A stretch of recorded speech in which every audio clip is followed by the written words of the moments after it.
অৱশেষত আহিল হেঁপাহৰ ক্ষণ জীৱনৰ বিয়লি বেলাত জীৱন লগৰী বিচাৰি পালে ককা আইতাই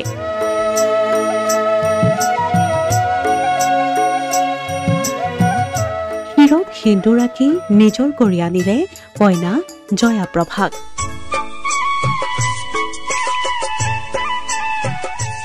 এদিন দুদিনকৈ উকলি যোৱা জীৱনৰ বিয়লি বেলা মিলন হ'ল প্ৰিয়জনৰ সৈতে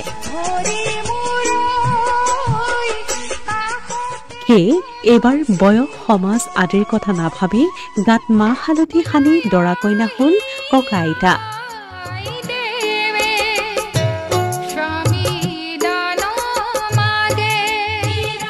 কেইবাবছৰীয়া প্ৰেমৰ অন্তত জীৱনৰ বিয়লি বেলাত যুগ্ম জীৱন আৰম্ভ কৰিলে ৭১ বছৰীয়া বোকাখাটৰ পদ্মেশ্বৰ গোৱালা আৰু ৬৫ বছৰীয়া তেজপুৰৰ জয়াপ্ৰভা বৰাই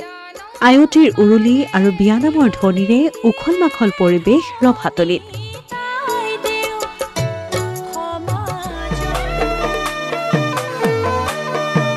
গুৱাহাটীৰ ২ নং মঠঘৰীয়া স্থিত মাতৃনিবাস নামৰ বৃদ্ধাশ্ৰমত ধুমধামেৰে অনুষ্ঠিত হ'ল বিবাহৰ অনুষ্ঠান বেলতলাৰ প্ৰমোদ তালুকদাৰ সৌৰণী বৃদ্ধাবাসত বাস কৰা ককা পদ্মেশ্বৰ গোৱালা মঠঘৰীয়ালৈ দৰা হৈ আহিল কইনাক নিবলৈ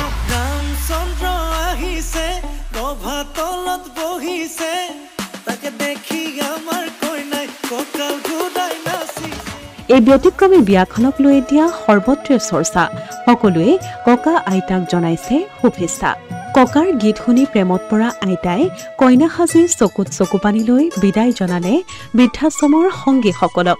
ককাৰো প্ৰতিশ্ৰুতি আইতালৈ আজীৱন সুখত ৰখাৰ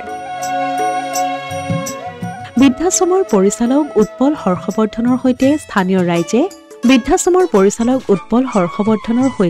বিবাহক লৈ ব্যস্ত হৈ পৰিল স্থানীয় ৰাইজো নিৰামিষ খোৱাৰ ব্যৱস্থা কৰিছো আৰু ৰাইজেও সহায় কৰিছে কোনোবাই চব্জি দিছে কোনোবাই এনেকৈ দালি দিছে বা এনেকুৱা ধৰণৰ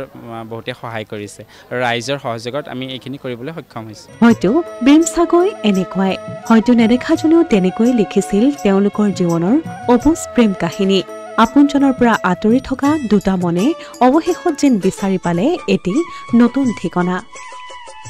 অসমীয়া প্ৰতিদিন ডিজিটেল ডেস্ক